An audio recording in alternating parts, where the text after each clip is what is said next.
नमस्कार साथियों, स्वागत है आप सभी का। आज काफ़ी लंबे समय के बाद से आपके सामने टॉप 100 क्वेश्चन का सीरीज फिर से लेकर आए हैं।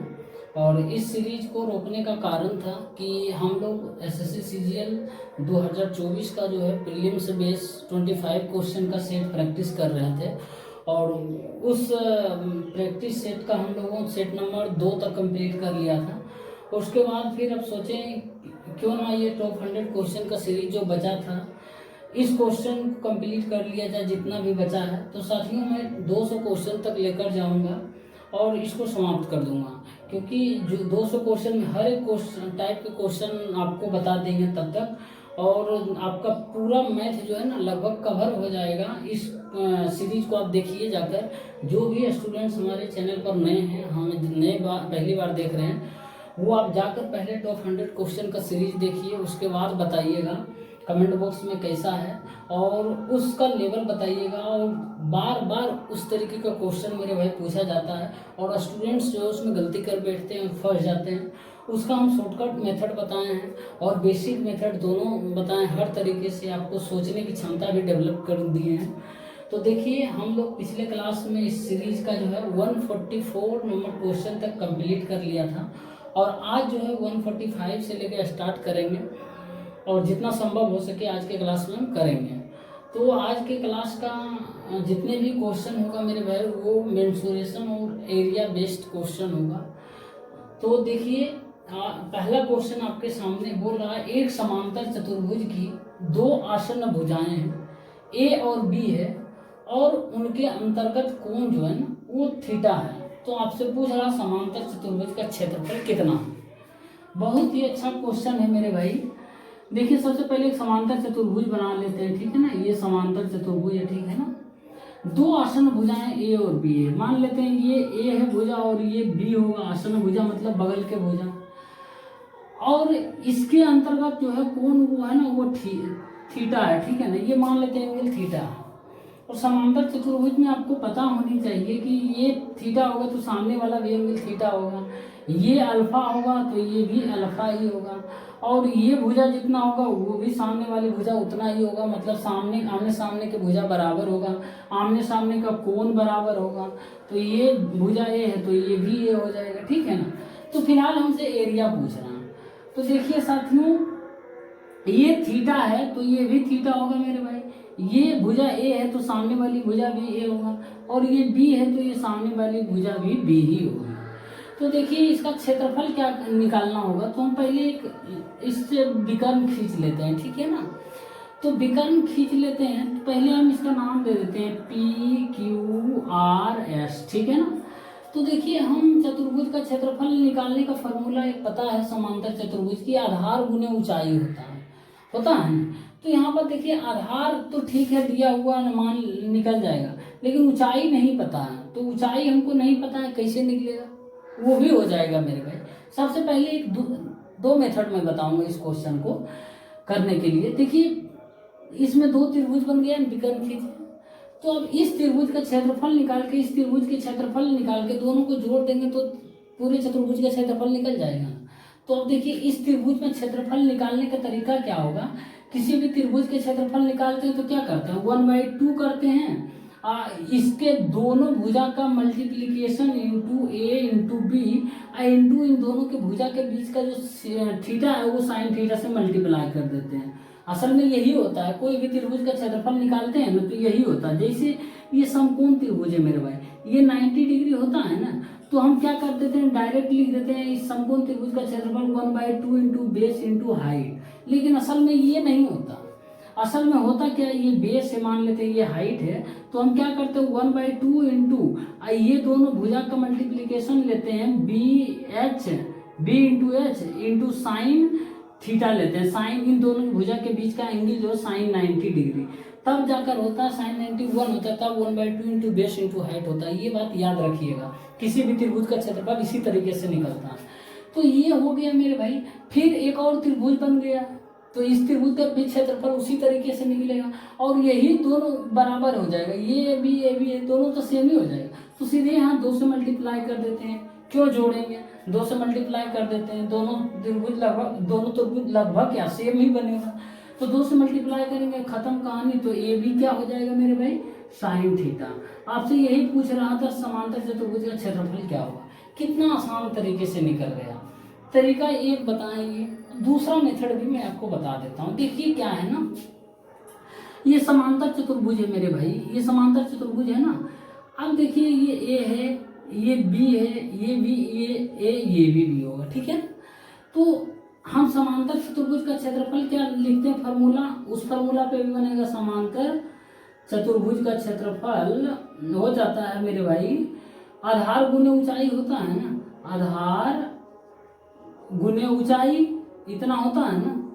तो हमको ऊंचाई नहीं पता लेकिन आधार पता, तो ऊंचाई हम ये मान लेते हैं, ये तो एंगल थीटा होगा ही मेरे भाई, ये ऊंचाई एच मान लेते हैं, ठीक है ना। तो आप देखिए क्या करेंगे ना, यहाँ साइन थीटा का मान निकालते हैं। तो साइन थीटा बराबर होगा मेरे भाई लंब बटे कर्ण होगा, एच बटे ए हो जाएगा ना। तो एच बराबर क्या होगा मेरे भाई, एच बराबर ए साइन थीटा हो जाएगा ना। एच बराबर ए साइन थीटा निकल गया, हमको एच ही निकालने का मकसद था यहाँ पे। तो एच ए साइन थीटा हो जाएगा इंटू क्या हो जाएगा, बी आधार, आधार कितना है बी, तो क्या आया ए बी साइन थीटा आ गया ना, ए बी साइन थीटा दोनों बराबर आया ना मेरे भाई, ये भी आया और ये भी, दोनों सेम आ गया ना। तो अब जिस तरीके से आपको लगता है क्वेश्चन को हम सोल्व करके बस आंसर ले आए, आप कर लीजिए, ठीक है ना। मेन पर्पस यही होना चाहिए, क्वेश्चन सोल्व होना चाहिए एग्जाम हॉल में। आप किसी भी तरीके से करिए, बेसिक मेथड कीजिए, ट्रिक के माध्यम से कीजिए, ऑप्शन के माध्यम से कीजिए, जो भी करिए फाइनली 2 नंबर आना चाहिए, ठीक है ना। उम्मीद करते हैं मेरे भाई ये समझ आया होगा, ठीक है ना। साथियों एक और क्वेश्चन है, देखिए 146 नंबर बोल रहा है, ये भी समांतर चतुर्भुज से रिलेटेड क्वेश्चन है। बोल रहा है एक समांतर चतुर्भुज की आसन्न भुजाएं क्रमशः 15 सेंटीमीटर तथा 18 सेंटीमीटर है। यदि 2 छोटी भुजाओं के बीच की दूरी जो है ना 12 सेंटीमीटर है, तो बड़ी भुजाओं के बीच की दूरी क्या है, ये आपसे पूछ रहा हूँ मेरे भाई। ये समांतर चतुर्भुज में एक मैं ट्रिक बोलूँ या फिर उसको आप बेसिक मेथड को ड्राइव करके बनाया गया वही ट्रिक कहलाता है। तो देखिए समांतर चतुर्भुज है ये, ठीक है ना। इसके बोल रहा है 2 आसन्न भुजाएं, एक 15 सेंटीमीटर है मेरे भाई, दूसरा जो है ना वो 18 सेंटीमीटर, इसके आसन्न भुजा मतलब बगल के भुजा। और छोटी भुजा के बीच की दूरी, इस भुजा के बीच की दूरी, छोटी भुजा कौन होगा, यही होगा। इस भुजा के बीच की दूरी जो है 12 सेंटीमीटर। अब दूरी कैसे निकालेंगे, तो दूरी मेरे भाई परपेंडिकुलर डिस्टेंस, कोई डिस्टेंस, ठीक है ना, दूरी ये यही लिया जाता है, इसका परपेंडिकुलर डिस्टेंस ये, ठीक है ना, ये है। अब देखिए ये दूरी जो है ना मेरे भाई 12 है सेंटीमीटर। तो आपसे पूछ रहा है बड़ी भुजाओं के बीच की दूरी, ये दोनों बड़ी भुजा इसके बीच की दूरी यानी ये परपेंडिकुलर डालेंगे, ये पूछ रहा है आपसे कितना होगा। तो ये कॉन्सेप्ट बनता है, ट्रिक बनता है मेरे भाई समांतर चतुर्भुज के केस में। लिखिएगा बड़ी भुजा गुने बीच की दूरी, इसके बीच की दूरी, बड़ी भुजा के बीच की दूरी, बड़ी भुजा गुने बीच की दूरी मेरे भाई बराबर छोटी भुजा गुने बीच की दूरी, छोटी भुजा गुने बीच की दूरी, ठीक है ना, बीच की दूरी, ये याद कर लीजिए, ठीक है ना। अब कैसे आता है ये भी मैं बताऊंगा, ठीक है ना। बड़ी भुजा गुने बीच की दूरी बराबर छोटी भुजा गुने बीच की दूरी, और ये बीच की दूरी बड़ी भुजा के जो बीच की दूरी होगा वो ले लीजिएगा, और ये छोटी भुजा के बीच की दूरी वो लीजिएगा, ऐसे में उल्टा पुल्टा कर दीजिएगा। तो बड़ी भुजा क्या है मेरे भाई, बड़ी भुजा 18 सेंटीमीटर, 18 सेंटीमीटर इंटू बीच की दूरी क्या होगा, इसी बड़ी भुजा के बीच की दूरी। तो इन दोनों बड़ी भुजा के बीच की दूरी हमको नहीं पता है, तो एच मान लेते हैं बराबर छोटी भुजा कितना है मेरे भाई 15 सेंटीमीटर इंटू बीच की दूरी, इन दो छोटी भुजा के बीच की दूरी कितना है दिया हुआ 12 सेंटीमीटर। तो यहाँ पर क्या हो जाएगा मेरे 2 छकी 12, 3 छक 18 मेरे भाई, 3 पचे 15 हो जाएगा, तो 5 दूनी 10, एच बराबर जो है 10 सेंटीमीटर आएगा।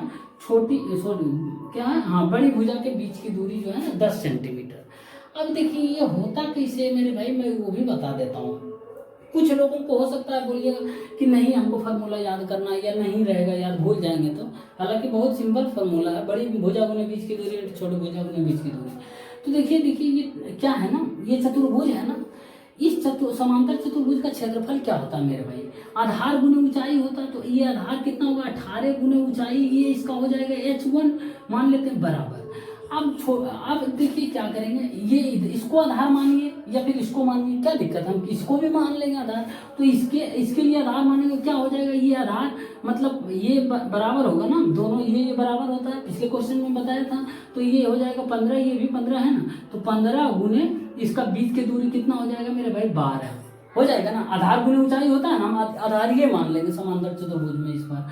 तो दोनों का क्षेत्रफल तो बराबर होगा, आधार गुने ऊंचाई, इसका भी क्षेत्रफल है, इसको भी आधार हम मानेंगे तो वही क्षेत्रफल आएगा। तो आधार 15 गुने ऊंचाई, तो वही हुआ आधार गुने बीच की दूरी मतलब परपेंडिकुलर बराबर जो है ना आधार जो है छोटी भुजा गुने बीच की दूरी। बस इसी से निकल कर आया है मेरे भाई। तो ये ट्रिक के माध्यम से याद करने के थोड़ा सा याद कर लीजिए, अच्छा रहता है, तुरंत बना दीजिएगा, ठीक है ना। पसंद आ रहा है मेरे भाई बताने का तरीका तो आप लाइक कीजिए और हमारे वीडियो को शेयर कीजिए, ठीक है ना, स्टडी ग्रुप में। साथियों एक और क्वेश्चन है, देखिए बोल रहा है एक समद्विबाहु त्रिभुज की दो बराबर भुजाएं जहां पर मिलती है उस शीर्ष के सामने की भुजा पर एक लंब खींचा गया जिसकी लंबाई जो है 8 सेंटीमीटर है, त्रिभुज का परिमाप 64 सेंटीमीटर है, तो उसका क्षेत्रफल क्या है, आपसे ये पूछ रहा है। बहुत ही अच्छा क्वेश्चन है। देखिए समद्विबाहु त्रिभुज पहले बना लेते हैं। बोल रहा कि इसके जो बराबर भुजा जहाँ पर मिलती है ना, अब मान लेते हैं ये बराबर भुजा ये है, ये दोनों बराबर है। इन दोनों बराबर भुजा जहाँ पर मिलती है उस शीर्ष से, ये शीर्ष से लंब सामने की भुजा पर खींचा गया और इस लंब की लंबाई मेरे भाई 8 सेंटीमीटर है, ठीक है ना, 8 है। और इस त्रिभुज का परिमाप जो है 64 सेंटीमीटर है। तो आपसे पूछ रहा क्षेत्रफल क्या है। तो देखिए अब हम क्या करेंगे, इसको हम मान लेते हैं टोटल जो है ना लंबाई ये 2b मान लेते हैं। 2b इसलिए मेरे भाई क्योंकि यहाँ पर जो है ना यदि b मानिएगा तो b/2 हो जाएगा, ये हाइट निकालने में थोड़ा सा फ्रैक्शन में चला जाएगा। हम चाहते नहीं है कि फ्रैक्शन में आए, कोई चीज़ हम फ्रैक्शन में करना नहीं चाहते और करना भी नहीं चाहिए, कैलकुलेशन थोड़ा सा टफ हो जाता है। तो देखिए ये आधा पता है समद्विबाहु त्रिभुज के जब भुजा पर लंब डालते हैं तो ये जो है दो बराबर भागों में बांटता है, ये भी हो। अब देखिए इसका जो है मेरे भाई परिमाप दिया हुआ है, तो परिमाप हो जाएगा 2a + a + 2b, यानी 2a + 2b बराबर मेरे भाई 64 हो जाएगा। तो a + b बराबर 32 हो जाएगा, ठीक है ना, a + b बराबर 32 हो गया। अब देखिए आप चाहिए तो ये 90 डिग्री है, परपेंडिकुलर डाला गया है, 90 डिग्री है। आप चाहें तो इसको आप सेटिस्फाई भी करा सकते हैं ट्रिपलेट के माध्यम से, ठीक है ना। ये 8 होता है तो ये 6 होता है मेरे भाई, तो ये कितना हो जाता है 10। अब देखिए इसका परिमाप क्या जो है वो 64 आता है इतना लेने पर, तो ये 6 होगा तो ये भी 6, ये 12 हो जाएगा टोटल, ये टोटल 12 हो जाएगा, ये भी 6 होगा टोटल 12, ये भी 10। तो परिमाप जोड़िए 64 आता था, 10 10 20 20 12 32, बिल्कुल भी नहीं, यानी 32 का और जरूरत होता है, यानी 2 से मल्टीप्लाई करेंगे बिल्कुल भी नहीं। अब यहाँ पर 8 से 1 15 भी होता है मेरे भाई, 15 होता है, 8 15 17 होता है ना 17, 8 15 17, तो ये भी 17 हो जाएगा। तो ये कितना होगा, ये 15 टोटल 30 हो जाएगा। अब दोनों को जोड़िए मेरे भाई, 64 आ रहा, 17 + 17 + 30, 17 दूना 34, 30 कितना 64 आ जा रहा। बस हो गया, कहानी खत्म। तो क्षेत्रफल क्या होगा 1/2 इंटू आधार कितना हो जाएगा 30 इंटू ऊंचाई 8 हो जाएगा मेरे भाई। तो 15 × 8 120 क्या होगा सेंटीमीटर स्क्वायर, ठीक है ना। यदि आपको लगता है ये नहीं करेंगे मेरे भाई, मैं आपको सलाह देता हूँ एक दोस्त के नाते कि आप वैल्यू पुट कर ही देख लीजिए, ठीक है ना, क्योंकि ज़्यादातर क्वेश्चन में आप वैल्यू पुट करिएगा तो टाइम कम लगेगा, थोड़ा सा सोचना पड़ेगा। हाँ तो देखिए ये पुटिंग मेथड है, लेकिन आप चाहिएगा कि नहीं हमको बनाना बेसिक मेथड, तो वो भी बता देते। देखिए अब ये त्रिभुज में पाइथागोरस प्रमेय से हम जानते हैं मेरे भाई कि a² बराबर क्या हो जाएगा, कर्ण के स्क्वायर बराबर लंब के स्क्वायर प्लस आधार के स्क्वायर, यानी a² बराबर हो जाएगा मेरे भाई b² + 64 हो जाएगा ना। तो a² - b² बराबर 64, तो ए प्लस बी इंटू ए माइनस बी होता है ना, ए स्क्वायर माइनस बी स्क्वायर का फॉर्मूला। तो ए प्लस बी का मान 32 दिया हुआ है, ए माइनस बी का मान कितना हो जाएगा, 64/32 हो जाएगा, यानी 2 हो जाएगा। अब ए प्लस बी का मान 32, ए माइनस बी का मान 2 है, तो ए बराबर कितना हो जाएगा, इन दोनों के आधा कर देंगे, जोड़ के आधा हो जाएगा तो 17 हो जाएगा। ए अब बी बराबर कितना हो जाएगा, 15 हो जाएगा, इन दोनों के अंतर के आधा कर देंगे तो बी बराबर मेरे भाई 15 हो जाएगा, ठीक है ना, ये 15 हो जाएगा बी बराबर। आप इस तरीके से भी कर सकते हैं, देखिए 17-15 आ गया ना, दोनों तरीका जो आपको लगता है, लेकिन मैं सलाह दूंगा वैल्यू पुट कर देख लीजिए, ठीक है ना, सेटिस्फाई कर रहा तो वही आंसर होगा। ठीक साथियों, एक और क्वेश्चन देखिए आपके सामने है, बोल रहा है एक समद्विबाहु समलंब चतुर्भुज का क्षेत्रफल जो है 176 सेंटीमीटर स्क्वायर है और उसकी ऊंचाई जो है ना उसकी समांतर भुजाओं के योग का 2/11 भाग है। यदि समांतर भुजाओं की लंबाइयों में जो है 4:7 का अनुपात है तो पूछ रहा है उसका विकर्ण क्या होगा। बहुत ही मजेदार सवाल है मेरे भाई। तो देखिए सबसे पहले समद्विबाहु समलंब चतुर्भुज बना लेते हैं। समद्विबाहु समलंब चतुर्भुज मतलब जिसके दो भुजा जो है ना वो बराबर होना चाहिए कम से कम, वैसा समलंब हम बनाएंगे। तो ये समलंब के ये दो भुजा बराबर होगा मान लेते हैं, ठीक है ना। ये दो भुजा बराबर नहीं होगा क्योंकि समलंब में ये समांतर भुजा हो जाएगा ना, तो ये समांतर तो होगा नहीं, तो ये दोनों को ही मानना पड़ेगा बराबर। अब देखिए ये इसकी समांतर भुजाओं की लंबाई में अनुपात दिया है, एक का है 4x है, एक का 7x है। मेरे भाई अनुपात में जब भी रहता है तो एग्जैक्ट वैल्यू नहीं रहता है, उसके साथ एक वेरिएबल लगा हुआ रहता है, x लगा लीजिए, k लगा लीजिए, जो आपका मन करे। अब इस समलंब चतुर्भुज का नाम दे देते हैं A B C और D, ठीक है ना। अब देखिए बोल रहा है ना कि इसका क्षेत्रफल दिया हुआ, तो समलंब चतुर्भुज का क्षेत्रफल लिख लेते हैं। समलंब चतुर्भुज ABCD का क्षेत्रफल, समलंब चतुर्भुज ABCD का जो है ना क्षेत्रफल क्या होगा मेरे भाई, हो जाएगा 1/2 इंटू समांतर भुजाओं का योग इंटू हाइट होता है ना। तो समांतर भुजाओं का योग AB प्लस DC मतलब 4x प्लस 7x हो जाएगा। तो मैं लिख देता हूँ 11x इंटू हाइट। अब ये हाइट मेरे भाई, हाइट क्या होगा, मान m नाम दे देते हैं, परपेंडिकुलर हाइट डालते हैं यहाँ, h होगा, ठीक है ना। ये जो h बोल रहा है ना उसकी ऊंचाई जो है समांतर भुजाओं के योग का 2/11 है। तो जो h होगा मेरे भाई इन दोनों समांतर भुजाओं के योग का यानी 11x का 2/11 भाग है, मतलब 2x ऊंचाई है, ठीक है ना, 2x ऊंचाई है, तो 2x यहाँ लिख देंगे, ठीक है ना। अब ये 176 दिया हुआ है, इसका क्षेत्रफल बराबर 1/2 into 11x into 2x, 2 cancel हो जाएगा मेरे भाई, 11 16 बार में कटेगा तो x स्क्वायर बराबर 16 आएगा, x बराबर मेरे भाई 4 आ गया, ठीक है ना, ये 4 आ गया। अब देखिए ये ए बी भुजा कितना हो जाएगा, 4 चौका 16 हो जाएगा मेरे भाई, और DC भुजा जो हो जाएगा 28 हो जाएगा मेरे भाई, हो जाएगा ना 28। अब देखिए क्या है पूछ रहा है उसका विकर्ण क्या होगा, तो यानी विकर्ण AC आपसे पूछ रहा, तो विकर्ण AC पूछ रहा तो आपको h बराबर निकल गए, h क्या हो जाएगा 2x है ना, यानी 4 इंटू 2 8 हो जाएगा, h बराबर 8 हो जाएगा। अब आपको हाइपोटेनस निकालना AC, आपको इस त्रिभुज AMC में आपको हाइट दिया हुआ है। अब MC कितना होगा हमको नहीं पता, ये टोटल 28 है मेरे भाई, D से लेकर C तक, ठीक है ना। ये कितना होगा तो ये निकल जाएगा, तो हाइपोटेनस निकल जाएगा। ये देखिए कितना हो जाएगा।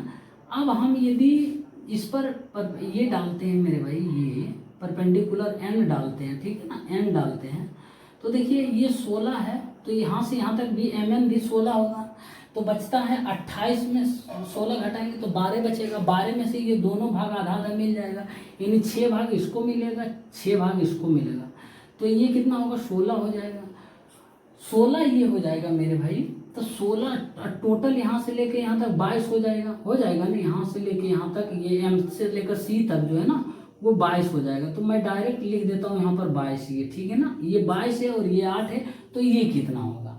अब देखिए हम क्या करेंगे, इसको हम करेंगे 11 इंटू 2 इंटू 4, ठीक है। अब इसको हम अब ये त्रिभुज अलग से बना देते हैं, ठीक है ना। देखिए त्रिभुज थोड़ा समझ आएगा। ए है, एम है और सी है। ये 22 है, ये 8 है। अब हम इसको देखिए क्या करेंगे मेरे भाई, ये 8 है ना, ये 8 थोड़ा सा, ये 8 है। अब देखिए इसको हम क्या करेंगे, 2 इंटू 11 कर सकते हैं, इसको 2 इंटू 4 करेंगे ना 8 को। अब देखिए 2 इंटू 11 ये कितना हो जाएगा मेरे भाई, तो 11 के स्क्वायर प्लस 4 के स्क्वायर 121 प्लस 16 कितना हो जाएगा, 137, रूट 137 हो जाएगा। अब 2 से मल्टीप्लाई इधर है तो इधर भी 2 से मल्टीप्लाई कर देंगे, तो हाइपोटेनस कितना आ गया मेरे भाई, तो ए सी बराबर आ गया आपके सामने 2 रूट 137 सेंटीमीटर में है तो सेंटीमीटर में डाल दीजिए। बहुत ही मज़ेदार सवाल था मेरे भाई, हमको लगता है इस क्वेश्चन को आप स्टार मार्क कर लीजिए क्योंकि इसमें सीखने वाला था, ठीक है ना। बहुत ही सिंपल, यहाँ समझ आया कि नहीं। देखिए ये 8 था ना, ये 22 था, उतना स्क्वायर करना नहीं है हमको, एक को एक छोटा वैल्यू हाइपोटेनस का पता होना चाहिए। 2 इंटू 4 इसको लिख सकते हैं, 2 इंटू 11 इसको लिख सकते हैं। अब 2 कॉमन है रहने देते हैं, अब जो बाकी 4 और 11 का उसको कर देते हैं हाइपोटेनस में, 11 के स्क्वायर प्लस 4 के स्क्वायर अंडर 137, इधर 2 से एक्स्ट्रा मल्टीप्लाई किए, उधर भी 2 से एक्स्ट्रा मल्टीप्लाई कर देंगे तो 2 रूट 137 सेंटीमीटर हाइपोटेनस आ गया। यही पूछ रहा था, ठीक है ना मेरे भाई। पसंद आया वीडियो तो आप लाइक कीजिए और शेयर कीजिए। साथियों एक और आपके सामने बहुत ही अच्छा सवाल है और ये सर्किल से रिलेटेड है। बोल रहा है कि 3 वृत्तों की त्रिज्याएं जो है ए बी सी है तथा वे जो है एक दूसरे को बाहर से स्पर्श करते हैं, उनके केंद्रों को जोड़ने से बनी त्रिभुज का क्षेत्रफल क्या होगा, ये आपसे पूछ रहा है। बहुत ही अच्छा सवाल है। 3 वृत्त हैं, तीनों की त्रिज्याएं अलग अलग है और तीनों एक दूसरे को एक्सटर्नली जो है ना वो टच करता है। तो बना लेते हैं पहले वृत्त, ये वृत्त है एक, ये दूसरा वृत्त है और ये जो है ना ये तीसरा वृत्त है, ठीक है ना। तीनों की त्रिज्याएं अलग अलग है तो साइज में भी अलग अलग बना है, ठीक है ना। तो देखिए इसकी सेंटर इसका मान लेते हैं C1 है, इसका सेंटर जो है C2 है, इसका सेंटर जो है C3 है, ठीक है ना। और इन सभी की त्रिज्याएं दिया हुआ है। ये पहले तीनों को हम जो है ना वो मिलाते हैं, तीनों को केंद्र से मिलाते हैं और एक त्रिभुज बनाते हैं। इस केंद्र से मिला दिए, इसको भी एक दूसरे, तीनों को एक दूसरे के केंद्र से मिलाइए, ठीक। अब देखिए ये इसका त्रिज्या ए है तो ये भी ए हो जाएगा, दूसरे का त्रिज्या बी है तो ये भी बी हो जाएगा, तीसरे का त्रिज्या सी है तो ये भी सी हो जाएगा। अब यही त्रिभुज जो बना है ना, तीनों वृत्तों को केंद्र से मिलाने के बाद यही त्रिभुज का क्षेत्रफल आपसे पूछ रहा है। तो हम कैसे निकालेंगे त्रिभुज का क्षेत्रफल, तो सबसे पहले इस त्रिभुज के तीनों भुजाओं क्या हो जाएगा, तीनों भुजाओं का जो है हो जाएगा मेरे भाई, एक का हो जाएगा ए प्लस बी, दूसरा भुजा हो जाएगा बी प्लस सी, तीसरा भुजा हो जाएगा सी प्लस ए हो जाएगा ना। ये भुजा देखिए ए बी हो गया, दूसरा बी सी हो गया, तीसरा भुजा ए सी हो गया। दो तीनों लंबाई जोड़ेंगे ना तो उसका साइड निकलेगा। अब जो है अर्ध परिमाप निकालेंगे, एस बराबर मेरे भाई इस त्रिभुज का क्षेत्रफल निकालने का तरीका आप हेरोन फार्मूला से ही निकाल सकते हैं। तो देखिए यदि सेम रहता तब तो निकल जाता, सेम रेडियस का रहता ना तो आराम से निकलता। तो एस बराबर क्या होगा मेरे भाई, A plus B plus C by 2 होता है, यानी तीनों भुजाओं के योग को 2 से डिवाइड कर देते हैं। तो इन तीनों भुजाओं को जोड़ेंगे तो क्या हो जाएगा, 2a plus 2b plus 2c हो जाएगा।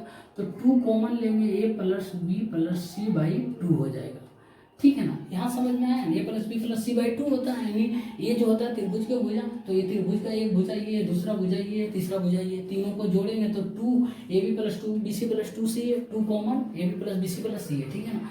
तो अब यहाँ पर आ जाएगा अर्ध परिमाप a plus b plus c, ठीक है ना। अब हेरोन फार्मूला से एरिया निकालेंगे, area of triangle C1 C2 C3, तो क्या हो जाएगा under root S, S minus A, S minus B, S minus C, S minus A, S minus B, S minus C, ठीक है ना। मैं लिख दिया हूँ फार्मूला। अब एस क्या हो जाएगा मेरे भाई, एस का मान यहाँ ए प्लस बी प्लस सी होगा, ए plus B plus C into S minus A, S minus ए यानी इतना प्लस, देखिए इतना एस माइनस माइनस ए, माइनस कौन सा होगा, ये पहला वाला भुजा माइनस ए ये हो जाएगा, तो अब क्या होगा, माइनस ए माइनस बी, ए कैंसिल हो जाएगा, बी कैंसिल, तो बचेगा सी मेरे भाई। अब फिर एस माइनस बी करेंगे, यानी इतना एस माइनस बी। अब दूसरा साइड को घटाएंगे तो प्लस बी माइनस सी होगा, माइनस बी माइनस सी खत्म, तो ए बचेगा इंटू ए। अब तीसरे बार में बी बच जाएगा, ठीक है ना, एक सीरीज बन रहा। तो अब देखिए आपके सामने है under root A B C into A plus B plus C, क्या आ जाएगा सेंटीमीटर, कुछ नहीं दिया हुआ ना, बस इतना ही हो जाएगा, ठीक है ना। एरिया आपके सामने आ गया, ठीक है ना। इस तरीके से इस क्वेश्चन को हम सॉल्व करते हैं। उम्मीद करते हैं ये समझ आया होगा। बहुत ही अच्छा क्वेश्चन था, थोड़ा सा था कैलकुलेटिव, ठीक। मेरे भाई एक और क्वेश्चन है, देखिए बोल रहा है एक त्रिभुज एबीसी में AB प्लस BC बराबर 12 सेंटीमीटर, BC प्लस AC बराबर 14 सेंटीमीटर तथा AC प्लस AB बराबर जो है 18 सेंटीमीटर है। उस वृत्त की त्रिज्या कितने सेंटीमीटर होगा जिसका परिमाप जो है ना इस त्रिभुज के परिमाप के बराबर है। तो सबसे पहले त्रिभुज बना लेते हैं, ठीक है ना। ये त्रिभुज बना लेते हैं और इसका नाम दे देते हैं AB और C, ठीक है ना। आपके सामने दिया हुआ है AB प्लस BC बराबर 12 है, BC प्लस AC बराबर जो है वो है 14 है, और AC प्लस AB बराबर 18 है, ठीक है ना। तो हम देखिए यहाँ पर तीनों को जोड़ देते हैं यदि, तो 2A plus AB plus AB 2AB 2BC 2AC हो जाएगा, 2 कॉमन ले लेंगे तो AB plus BC plus AC बराबर हो जाएगा मेरे भाई। इधर जोड़ेंगे तो कितना हो जाएगा आपका, हो जाएगा 30 10 40 4 44 हो जाएगा, ठीक है ना, 44। तो AB plus BC plus AC बराबर हो जाएगा मेरे भाई 22 हो जाएगा, 22 हो जाएगा ना। अब बोल रहा हूँ वृत्त की त्रिज्या कितने सेंटीमीटर जिसका परिमाप त्रिभुज के परिमाप के बराबर है। अब त्रिभुज का परिमाप आपके सामने आ गया 22, त्रिभुज का परिमाप यही होगा तीनों भुजाओं का योग, यानी AB plus BC plus AC जो कि 22 आ गया, यानी यही 22 जो है ना मेरे भाई किसके बराबर होगा, इस वृत्त के परिधि के, मतलब 2πr के। तो हमको r का मान पूछ रहा, तो r का मान क्या होगा, 22 बराबर 2 इंटू 22/7 इंटू r होगा, 22 कैंसिल, r बराबर कितना होगा मेरे भाई 7/2 बराबर 3.5 क्या है सेंटीमीटर में ना, तो सेंटीमीटर होगा त्रिज्या इसका। और यही आपसे पूछ रहा था, ठीक है ना, कुछ नहीं करना था, बस ऐड करना था और उसके बाद वृत्त के परिधि के बराबर कर देना था, ठीक है ना। साथियों देखिए 151 नंबर क्वेश्चन, ये भी बहुत अच्छा क्वेश्चन है और बार बार पूछा जाता है। बोल रहा उन वर्गाकार स्लैबों की कम से कम संख्या जो एक कमरे के फर्श जिसकी लंबाई जो है ना 10 मीटर तथा चौड़ाई 8 मीटर है को पूरा बांट सके कितनी होगी। मतलब एक कमरा है जिसके फर्श की लंबाई 10 मीटर है, चौड़ाई 8 मीटर है, तो कम से कम वर्गाकार स्लैबों मतलब टाइल्स की संख्या कितनी होगी जो इसको पूरी तरीके से इतना फर्श को कवर कर सके, ठीक है ना, कम से कम। तो देखिए हम पहले इस कमरे का जो है ना फिगर ड्रॉ कर देते हैं। ऐसे तो डायरेक्ट बता भी सकते थे, ये 10 मीटर लंबाई चौड़ाई 8 मीटर है, ठीक है ना। तो बहुत वर्गाकार टाइल्स है, इस तरीके से का वर्गाकार टाइल्स है, ठीक है ना, लगा हुआ वर्ग आकार का है, तो मिनिमम कितना होगा जो पूरे है ना ढक लेगा इस तरीके से, ठीक है ना, ढक लेगा वर्गाकार साइज का। तो कितना होगा संख्या, जब भी ऐसा क्वेश्चन पूछे कितना स्लैब होगा, तो देखिए जो लंबाई और चौड़ाई दिया है ना 10 है और ये 8 है, इसका HCF निकाल लीजिएगा, ठीक है ना, इसका HCF निकाल लीजिएगा। जो भी आएगा मेरे भाई वो इस वर्गाकार टाइल्स या स्लैब के भुजा आएगा, ठीक है ना। तो इसका HCF 2 आएगा। अब ये वर्गाकार टाइल्स हो गया, समझिए ये स्लैब, इसका जो साइड है ना ये 2 मीटर का, ठीक है ना। अब 2 मीटर वर्गाकार टाइल्स लगाना है तो कितना लगेगा, तो अब इसके एरिया में, अब यदि इस वर्गाकार टाइल्स के एरिया से डिवाइड कर देंगे तो नंबर ऑफ स्लैब निकल जाएगा, नंबर ऑफ टाइल्स। तो इसका एरिया लंबाई गुने चौड़ाई हो जाएगा बराबर 10 गुने 8 हो जाएगा, 10 गुने 8। और ये डिवाइड कर देंगे क्या किस चीज़ से, तो ये वर्गाकार आकार का जो है ना इसके क्षेत्रफल से। तो इसका क्षेत्रफल क्या होगा, भुजा आ गया, ठीक है ना, भुजा 2 सेंटीमीटर आ गया, तो 2 के स्क्वायर से डिवाइड कर देंगे तो ये 20 आ जाएगा। 4 दूना 10 दूना 20 आ जाएगा, ठीक है ना, ठीक है। तो आ जाएगा 20 जो है ना स्लैब लगेगा, 20 स्लैब आप लिख लीजिए, 20 स्लैब टोटल, ताकि इस कमरे को जो है ना वो ढक लेगा, ठीक है ना। इसी तरीके से करना है जब भी ऐसा क्वेश्चन आए कितना स्लैब लगेगा, तो जितना एरिया लंबाई या चौड़ाई दिया रहेगा उसका HCF ले लेना, और वो HCF निकलेगा उस टाइल्स के उस स्लैब का भुजा निकलेगा, ठीक है ना। तो उस भुजा के को मान लीजिए, उसके बाद उसका एरिया निकालिएगा, कितना एरिया एगो का बनता है, तो एरिया एगो का बनेगा कितना, 4 बनेगा ना, 4 मीटर स्क्वायर। तो 4 मीटर स्क्वायर एगो बनेगा, तो टोटल 80 मीटर स्क्वायर हो जाएगा ना इसका एरिया, टोटल 80 मीटर स्क्वायर 4 से डिवाइड कर देंगे तो जितना निकलेगा वो नंबर ऑफ टाइल्स निकल जाएगा, ठीक है ना। साथियों एक और क्वेश्चन देखिए आपके सामने है, हालांकि इस तरीके का क्वेश्चन मैं ऑलरेडी करा चुका हूँ, स्पेशल वीडियो इसके लिए बनाया हूँ, प्लेलिस्ट में आप जाकर देखिए। बोल रहा है कि एक आयताकार तालाब के आधार का क्षेत्रफल जो है ना 2400 मीटर स्क्वायर है, तथा उसकी भुजाएं जो है 3:2 अनुपात में है, ठीक है ना। उसके चारों ओर 4.5 रुपये प्रति मीटर स्क्वायर की दर से फूल लगाने का खर्च कितना आएगा। यानी आपसे पूछ रहा कि इस आयताकार के चारों तरफ जो रास्ता है ना उसके चारों फूल लगाएंगे तो कितना रुपया खर्च आएगा। तो देखिए हम सबसे पहले आयताकार तालाब का क्षेत्रफल दिया हुआ इतना और उसकी भुजा दिया हुआ ये जो है, ठीक है ना, ये 3x है एक का, दूसरे का 2x है, यानी लंबाई इंटू चौड़ाई हो जाएगा L इंटू बी, यानी 3x इंटू 2x बराबर यही 2400 है मेरे भाई। तो क्या हो जाएगा, ये 800 ये 400, तो x स्क्वायर बराबर 400 आ रहा, तो x बराबर 20 आएगा। तो लंबाई कितना हो जाएगा मेरे भाई, 20 या 60 हो जाएगा, और चौड़ाई कितना हो जाएगा, 20 दूना 40 हो जाएगा, ठीक है ना। अब देखिए क्या है ना, यहाँ पर बोल रहा उसके चारों ओर जो है ना 4.5 मीटर रुपया पर मीटर स्क्वायर की दर से। अब देखिए क्या करना पड़ेगा हमको, जो है ना दिया हुआ इसके चारों तरफ फूल लगाएंगे, तो यानी ये पूछ रहा आपसे कि मीटर होना चाहिए, या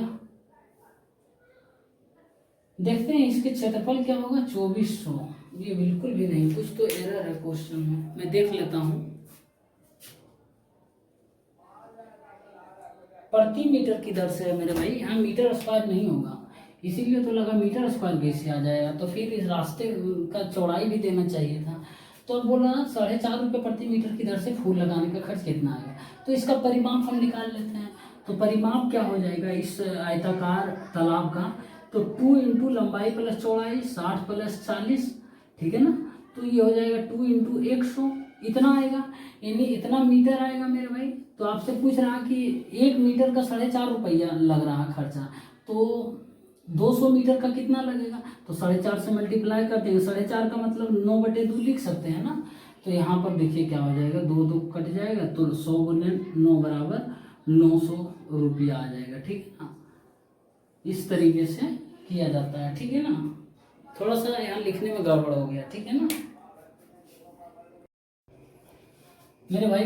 एक और क्वेश्चन है, देखिए बोल रहा 55 मीटर गुने 35 मीटर के एक आयताकार लॉन के बीच 2 सड़कें, प्रत्येक जो है ना 4 मीटर चौड़ी है, तथा जिसमें एक लंबाई के समांतर तथा दूसरा जो है वो चौड़ाई के समांतर है। इसको 75 पैसे प्रति मीटर स्क्वायर की दर से उस पर जो है ना गिट्टी बिछाने का खर्च क्या आएगा, ये पूछ रहा है। तो देखिए ऐसे क्वेश्चन फिर से बोल रहा हूँ कि करा चुका हूँ, प्ले लिस्ट में जाकर देखिए, इसका स्पेशल वीडियो है। 3 केस इसमें बनता है, जब आयताकार बगीचे के चारों तरफ से सड़क जाता है, बाहर से फिर बीचों बीच जाता है, फिर अंदर से जाता है, ये तीनों केस में है ना, आपको बता दिए इसका फॉर्मूला क्या होता है। तो देखिए मेरे भाई ये आयताकार है ना, इसकी लंबाई और चौड़ाई का माप दिया है, 55 है लंबाई और चौड़ाई जो है 35 है, ठीक है ना।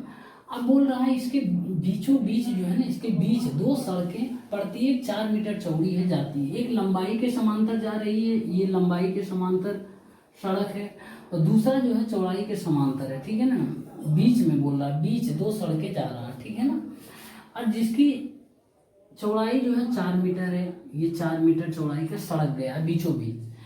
तो देखिए जब भी ऐसा केस आए तो मैं बोल रहा हूँ, जब रास्ता बीचों बीच गया है तो उस रास्ते का क्षेत्रफल सीधे लिखना है मेरे भाई। रास्ते का क्षेत्रफल, कंडीशन है जब रास्ता बीचों बीच गया हो, ठीक है ना। रास्ते का क्षेत्रफल हो जाएगा मेरे भाई, क्या होगा, हो जाएगा आपका x into L plus B minus X होगा, ठीक है ना। अब x यहाँ पर क्या होगा मेरे भाई, रास्ते की चौड़ाई होगा। मैं लिख देता हूँ, x जो होगा ना वो रास्ते की चौड़ाई होगा, रास्ते की चौड़ाई, ठीक है ना। अब देखिए क्या है, रास्ते का क्षेत्रफल हमको नहीं पता निकालना है, लेकिन रास्ते की चौड़ाई दिया हुआ 4 इंटू लंबाई प्लस चौड़ाई, 55 प्लस 35 क्या हो जाएगा, 90 हो जाएगा। 90 माइनस 4, रास्ते की चौड़ाई 4 है तो 4 इंटू कितना होगा, 86। अब इतना क्या आएगा, मीटर स्क्वायर आएगा, यानी रास्ते का क्षेत्रफल है तो मीटर स्क्वायर होगा। अब बोल रहा है कि 75 पैसे प्रति मीटर की दर से उस पर गिट्टी बिछाने का खर्च क्या आएगा, यानी 1 मीटर स्क्वायर में 75 पैसा लग रहा। तो ये रास्ते का क्षेत्रफल है, इसी पर गिट्टी बिछेगा, तो 1 मीटर स्क्वायर में उसको 75 पैसा लग रहा। 75 पैसे का मतलब 3/4 रुपया लग रहा है। इसको रुपया में बदलेंगे तो, और ऑप्शन जो है ना वो रुपया में है। तो देखिए 1 मीटर स्क्वायर में 75 पैसा लग रहा है, तो 4 गुने 86 मीटर स्क्वायर में क्या करेंगे, 75 से डिवाइड मल्टीप्लाई कर देंगे, 75/100 से, ठीक है ना, रुपया में बदलेंगे तो 3/4 रुपया ये होगा। अब देखिए 4 4 कैंसिल हो जाएगा, 86 गुने 3 करें, 18 के 8 बाकी है, कटती है 24 से 25, इतना क्या होगा, 258 रुपया लगेगा मेरे भाई। इस रास्ते पर गिट्टी बिछाने का खर्च आएगा, ठीक है ना। आप लिख लीजिए, एक चीज इस क्वेश्चन में सीखने को मिला, जब आयताकार बगीचे के बीचों बीच रास्ता जाएगा ना तो उस रास्ते का क्षेत्रफल जो होगा x into L plus B minus X. L और बी का मान आपको पता है, लंबाई और चौड़ाई उस आयताकार बगीचे या जो भी पार्क है, और x जो यहाँ पर होगा क्या होगा, वो रास्ते की चौड़ाई होगा, ठीक है ना। साथियों एक और क्वेश्चन आपके सामने है, और ये क्वेश्चन जो है आज के क्लास का लास्ट क्वेश्चन है। देखिए बोल रहा है एक तार का आकार जो है ना वो वृत्ताकार है, जिसका अर्धव्यास जो है, अर्धव्यास का मतलब रेडियस है, ठीक है ना, वो 56 सेंटीमीटर है। इसे मोड़ा जाता है, मोड़ कर एक वर्ग बनाया जाता है, तो उस वर्ग की भुजा क्या होगी ये आपसे पूछ रहा है। तो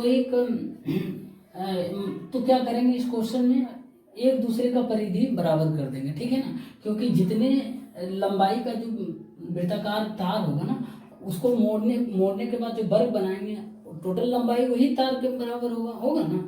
तो यहाँ पर लिख देंगे जो है वृत्त का परिधि बराबर, वृत्त की परिधि बराबर मेरे भाई वर्ग का परिमाप, एक दूसरे का परिमाप या परिधि वही बोलिए बराबर होगा।